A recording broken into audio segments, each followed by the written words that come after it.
HCR route. That is some, but not all, the routes covered by the contract. Here is the important sentence. If the APWU fair comparison of a contract of a segment, it's the APWUs, not the Postal Services, the APWU. And this differs from the insourcing outsourcing MOU, which is a fair cost comparison, leaves it open. But this one is the APWUs. It gives us the option. What I'm talking about is that now when we get into segments, if you have 4533s that have unassigned routes, and we send you a letter, it's not for Ashley or myself or Mike to try and find out if there's unassigned time that can cover a segment. That's what we're hoping you guys can do. And then just send us a note saying, hey, on this 45, it has 2 hours of unassigned time. There's a segment here. We can do that work. And we're going to try and take that work.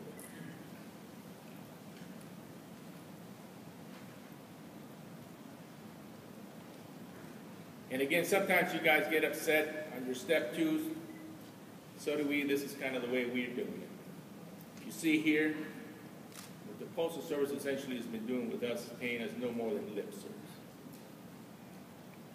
Truck driver talk, they're blowing smoke. Okay. Ash, I'm going to try this. So back here.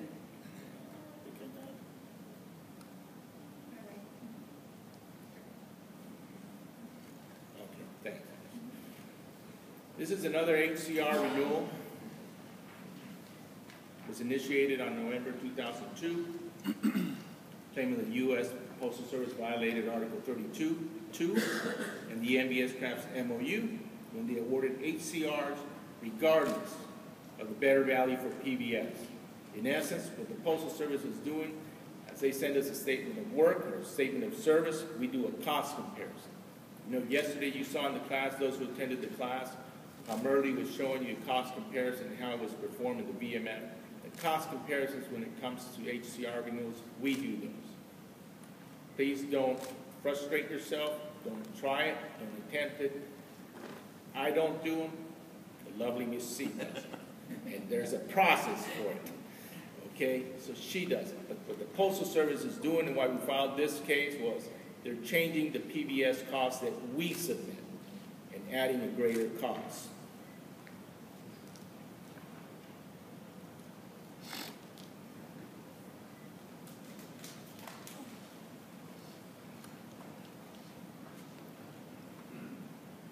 Now, during this case, the Postal Service articulated 3 issues. The first one was that, in fact, they had offered to meet on HCR contracts and discuss any HCR changes in question.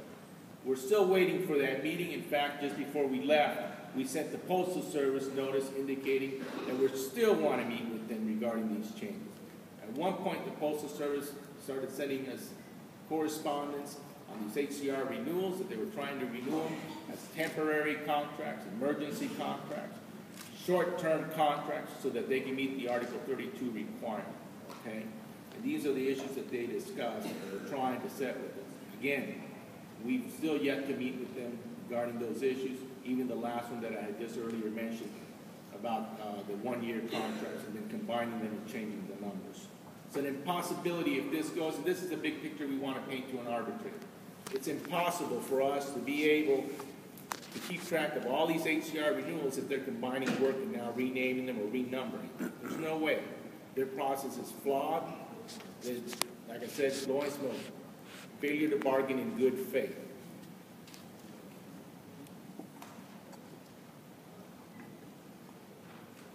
And I'll move along, but please read through some of the highlighted portions of these.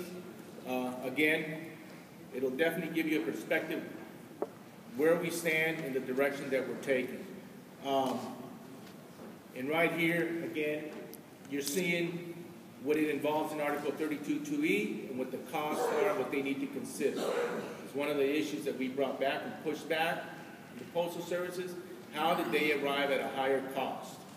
They're still yet to answer that. Eventually, we're going to be going to arbitration with that. What is a fair cost comparison of all reasonable costs? We're going to head there at some point. I believe Mike had talked about it, not here, it was in the class yesterday.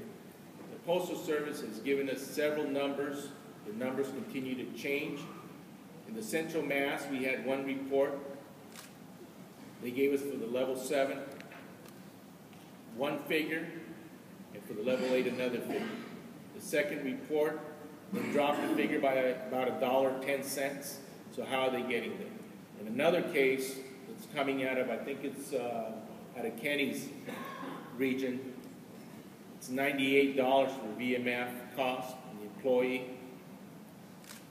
I see Tommy out there shaking his head. He has sent me that. They're including the rental of a building that's already 30-something years old. So we're going to have to take that to arbitration. I'm not. That's why I'm stopping there.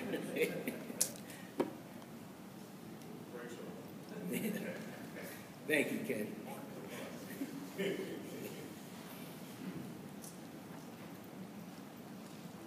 And here's the one I was talking about, temporary contracts. We filed this dispute. You'll see the 15-day statement. It has to deal with, again, temporary contracts for the Postal Service and Surface Transportation. They were so far behind. Mike hasn't mentioned this, so I'll mention it. They got rid of that entire group. That's how bad they were doing with these HCRs. But needless to say, the new group isn't that much better. Okay? And what's happening there is they had sent us this letter indicating that they were now letting these contracts on a temporary basis so they could fulfill the Article 32 requirements. So we had to file agreements on that, their dispute.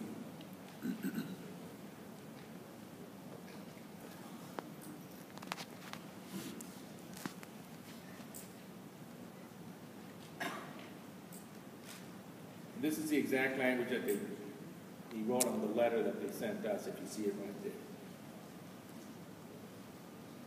During some of the meetings, they then indicated, if you see on the second highlighted portion there, it said, during this meeting, the Postal Service indicated its use of a short-term contract, a term inconsistent. I dug through just about every manual I could find, POM, PO 701, to find what a short-term contract was. No definition we have has to do with the POM, Chapter 5. Keep that in mind. And that's where you get the definition of a short-term contract, an emergency contract, and a regular contract.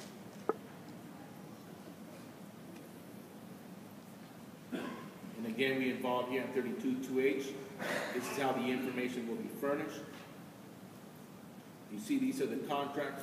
Now, not only were these contracts short-term contracts, what had actually transpired is the Postal Service had already let these contracts, and now we're saying that they were letting them out on a short-term period, about 6 months. They were also untimely, what we would call untimely, that they have to give us notice 60 days in advance prior to letting the contract. Some of these contracts were let out months and months past. And here you can see on this when it actually taken place. If you see it, I'll just give you the first one, HCR 10530, Westchester, PNDC, New York, terminized Pleasantville, New Jersey. Date of solicitation is 5/1. Contract started on July 1st. Contracts end right after that, January 2014. And I've included and highlighted for you what a temporary emergency. This is all part of the dispute. In essence, it's almost what we want you to do when you start filing these Step 2 grievances, okay? Or, I'm sorry, HCR grievances. Again, what we claim here is that some of these contracts, in fact, were untimely. If you see here the first one, the effective date of the contract is February 9, 2013, and the solicitation to the union was sent May 1st, 2013. The contract's already been in play. This is the big picture we want to paint to an arbitrator. Like Mike said, I have no respect for DOS. Goldberg, I trust to a certain degree because of the California case, and I think he does have a grasp on Article 32(1)B and what significant impact is. Briefly on that issue, when you start seeing what's happening with 32(1)B, in essence, what the APW has to do once the Postal Service takes the position that there is no significant impact and has failed to involve us in that process, is then challenge that assertion that there's no significant impact. Whether there's 1,000 employees, 50 employees, depending on the work. And I'll describe one of the situations here later on. And again, there's several of the contracts, so you see them here. And we in fact cut and paste as we file the we file a 15-day letter.